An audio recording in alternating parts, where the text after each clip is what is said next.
भगवत गीता में सुपर बात कही है कि शरीर छोड़कर दिव्य लोक प्राप्ति। हाँ, गीता का अध्याय 8 अक्षर ब्रह्म योग सबसे सटीक समानार्थ रखता है। हाँ, कितनी मस्त बात कही है। श्लोक 5 और 6 में कहा है कि अंत काले च मामेव स्मरण स्मरण मुक्ता त्वा कलेवरम यह प्रयाति स मध्वत याति नास्त्वत संशयत। सॉरी, मेरा संस्कृत बहुत खराब है। इसका मतलब यह है कि जो मृत्यु के समय मुझे स्मरण करता हुआ शरीर त्यागता है वह मेरे दिव्य स्वरूप को प्राप्त होता है। क्या? जो मृत्यु के समय मुझे स्मरण करता हुआ शरीर त्यागता है वह मेरे दिव्य स्वरूप को प्राप्त होता है। तो ये बात यहाँ पर आती है कि इसका आध्यात्मिक, यहाँ आत्मा का अचानक परमात्मा में विलय, तो ये रैप्चर का आध्यात्मिक संस्करण है।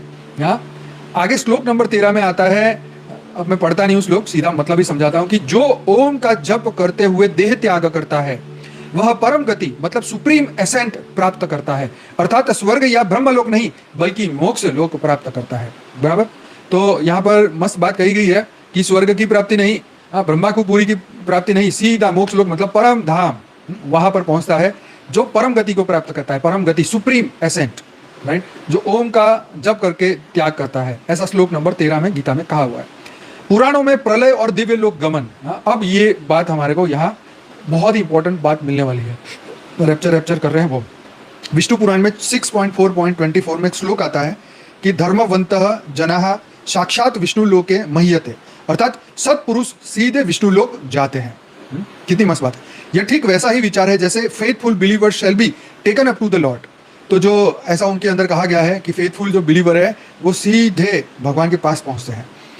अच्छा, ये विष्णु पुराण की बात थी। अब थी भागवत पुराण, उसमें 12.2.37 में एक श्लोक आता है, कलेव समाप्ते तू हरे कीर्तनम एवं गत्वा, अर्थात कलयुग के अंत में केवल हरि का नाम ही आत्मा को पार ले जाएगा।